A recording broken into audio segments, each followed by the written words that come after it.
vraiment ici, quand on arrive sur ce sentier-là qui est très au bord de l'eau, jouer l'aspect sécurité du public. Je pense que ça c'est un point essentiel.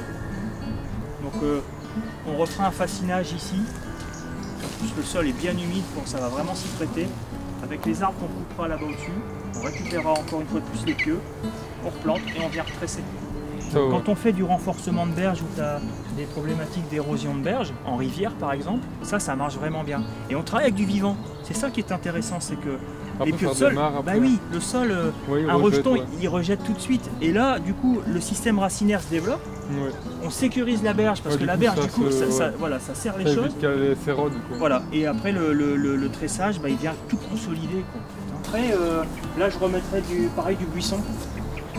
Fusain, troène, du prunus, un petit peu d'épineux, comme ça on est en bord de palissade, on sécurisera un petit peu plus les choses pour empêcher les intrusions, mais je replanterai quelque chose d'assez dense à la place. Il faut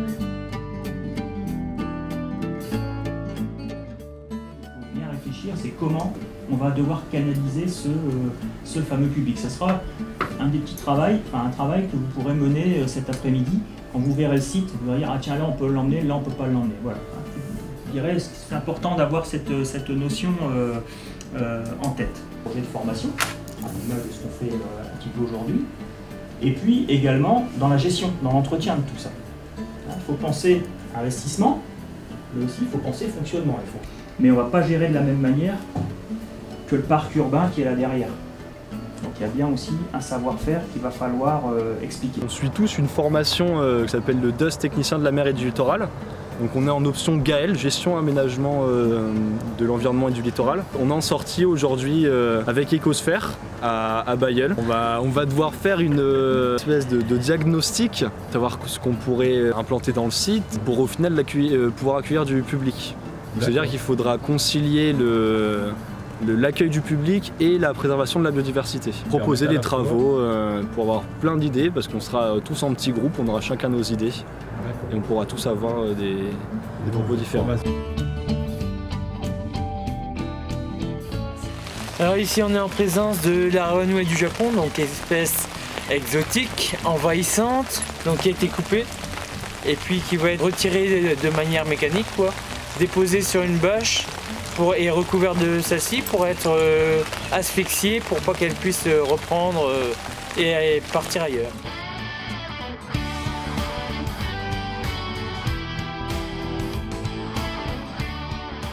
La Belle Nature, pour rappel, c'est une association qui est assez récente, qui a été créée il y a un an et qui a pour objectif de faire des aménagements ici dans ces étangs pour favoriser la biodiversité et pouvoir partager avec les Bailleullois ce magnifique cadre qui sera parfait pour les balades, et puis on pourra faire des balades commentées avec toutes les personnes intéressées. Il y aura plein de choses à dire, ça va être vraiment super. Aujourd'hui, la deuxième phase, c'était de la plantation d'arbres fruitiers.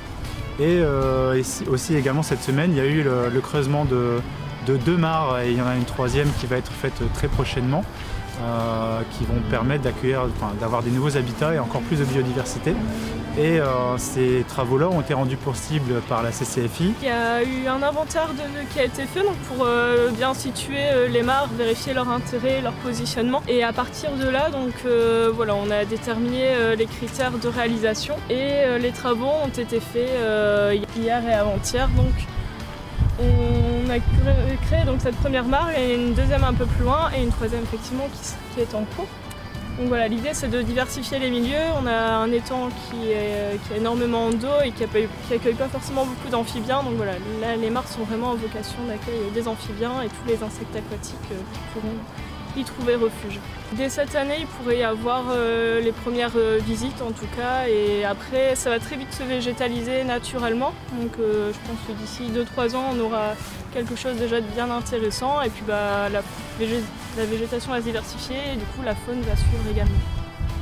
En évitant la présence de poissons, j'imagine, qui pour le coup qui adorent se nourrir voilà, féroces des amphibiens. Des amphibiens, des larves, des œufs, donc voilà, surtout pas de poissons dans les mares. Voilà, le but c'est pas de faire un trou, on veut avoir des berges le plus doux possible pour permettre justement la circulation des amphibiens, surtout des tritons qui se déplacent moins facilement que les grenouilles et les crapauds. Il faut qu'ils aient des pentes douces pour pouvoir rentrer et sortir de l'eau facilement. Ça permet aussi aux plantes hélophytes de s'implanter sur les berges de la mare. Et puis ensuite, la présence de ces plantes inciteront les libellules à venir se reproduire dans la mare. La disparition des prairies entraîne la disparition des mares, donc tout l'écosystème qui va avec. Ici en plus on a une mare peu profonde, donc l'eau se réchauffera rapidement, ce qui permet le développement de pas mal d'animaux, d'insectes et d'amphibiens.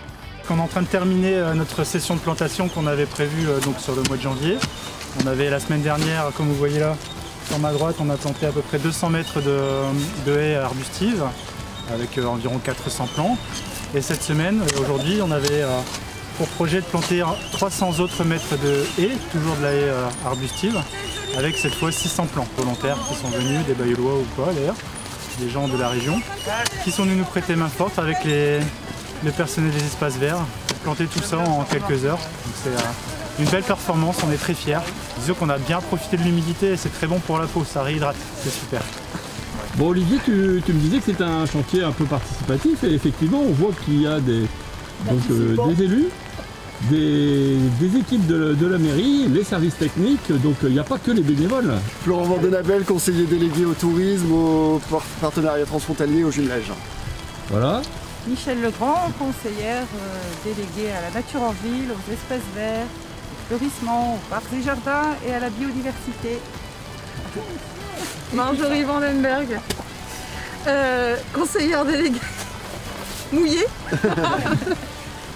Oui, c'est ça, en fait, on se mouille. Voilà, un élu qui se mouille, c'est bien.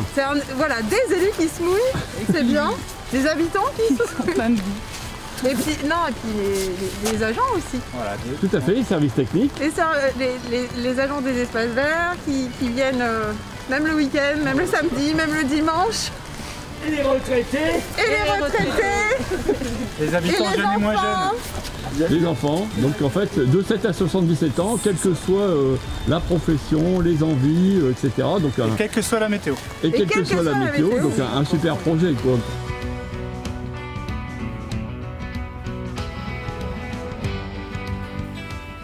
Aujourd'hui, on est en train d'installer des mangeoires qu'on est allé chercher ce matin à l'atelier Cap-Vie, qui est un atelier thérapeutique qui dépend de l'EPSM d'Armentières.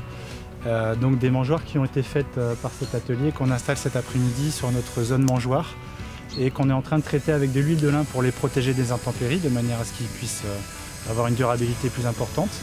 Donc l'huile de lin qui est totalement naturelle, qui n'a aucun effet négatif ni toxique pour les oiseaux. Et on va les alimenter dès que ça sera sec, on les alimentera en graines de tournesol pour alimenter les oiseaux.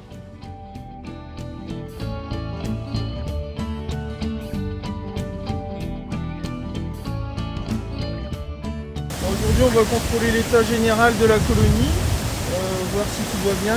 Des fois elle a fait un peu de miel, mais avec cette saison c'est un petit peu compliqué. Là on voit bien qu'il y a du nectar qui commence à être operculé, donc ça va devenir du miel. Et après ça on pourra le récolter.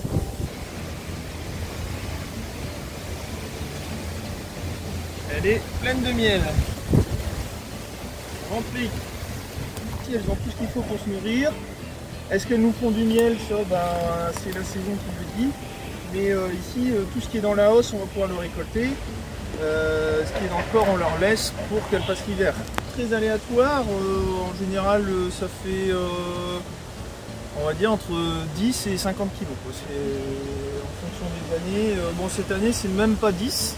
Là, on n'a pas encore récolté cette année. Il doit y avoir 3-4 kg à tout casser. Alors, donc là, on voit un cadre en pleine forme. Alors ici donc on voit un cadre du corps, donc tout va bien. Il y a la partie où il y a du miel ici. Et ici donc c'est l'élevage des nouvelles abeilles. Donc le couvain fermé, le couvain ouvert autour. Et le pollen ici, il y a un petit peu de pollen également. Donc elles se nourrissent de miel et de pollen principalement. On peut voir la reine qui est plus grande que les autres.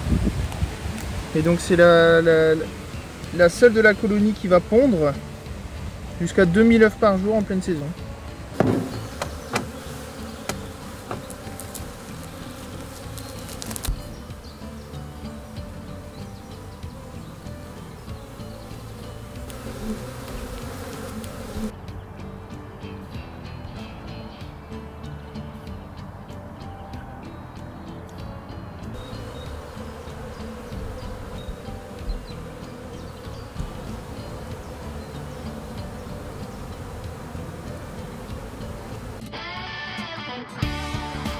Je suis ici ce soir aux étangs Belkind en compagnie d'une quinzaine de personnes pour pouvoir découvrir le monde des chauves-souris.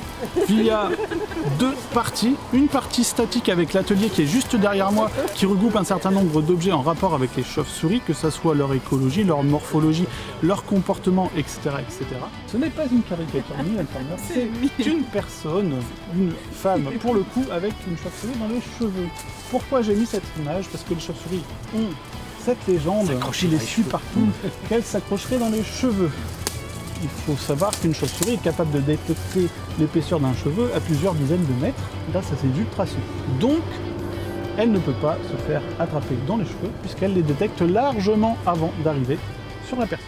Et ensuite, pour la deuxième partie, on ira accompagner de notre Bat Box pour découvrir les chauves-souris et peut-être les voir chasser autour des étangs. Alors la Bat Box, c'est un petit appareil qui nous sert à enregistrer et à recevoir les ultrasons lancés par les chauves-souris qui vont être transformés en sons audibles par l'oreille humaine. Donc une Bat Box, c'est un appareil qui permet tout simplement d'entendre les chauves-souris puisqu'elles font des ultrasons qui ne sont pas audibles par l'homme. Ce soir, on est sur une soirée assez sympathique. Pour les conditions d'observation, on a le soleil qui est quand même assez présent, on a moins de vent que ce matin, donc du coup on a un vent assez faible, ce qui veut dire beaucoup d'insectes volants. En plus on est autour des étangs, donc il y a beaucoup de ressources alimentaires. En général, beaucoup de ressources alimentaires veut dire beaucoup d'espèces de chauves-souris qui viennent se nourrir au même endroit parce qu'il y a la ressource. En sachant qu'il y a eu un inventaire qui avait été fait avec 6 espèces de chauves-souris au niveau des étangs Belkind. On verra si on en voit 6 ce soir, en tout cas on croise les doigts. Potentiellement, il peut aussi y avoir le grand murin que je vous ai dit tout à l'heure qui est vraiment très gros. Non, pour une chauve-souris. Ah, vite.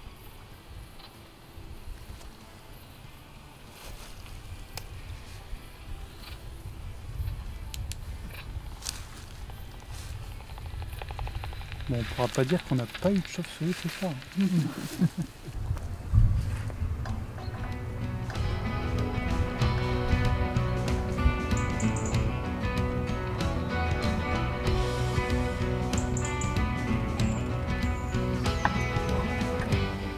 Je fais partie des éclaireuses et éclaireurs de France. Donc on a un petit groupe de 7 enfants qui sont âgés et qui ont entre 11 et 15 ans. Et donc aujourd'hui on est venu installer des nichoirs autour de l'étang. Alors nous on avait fait des nichoirs de notre côté et on a eu l'invitation de Belle Nature. Occupé je pense un terrain qui est pas très loin d'ici. Tout à fait. Donc il y a aussi moyen j'imagine d'installer des nichoirs sur votre site. On a déjà installé des nichoirs, donc des nichoirs comme là pour les mésanges. Mais je sais que ceux avant nous ont mis aussi des nichoirs pour des chouettes, donc avec un diamètre un peu plus grand. D'accord. Et ils ont été occupés ces nichoirs? Ils ont été occupés. Ah magnifique. Mais il y en a pas mal où les pivers ont fait leur travail et forcément... Donc j'imagine que vous allez faire un suivi après, vous allez de temps en temps venir jeter un petit coup d'œil pour voir si vos réalisations ont payé. Tout à fait, ce sera avec grand plaisir. Surtout que nous, ça fait vraiment partie de nos activités, faire découvrir la nature aux enfants. Donc là, il n'y a rien de mieux que de poser des choses pour les oiseaux et puis de voir s'ils sont habités ou pas.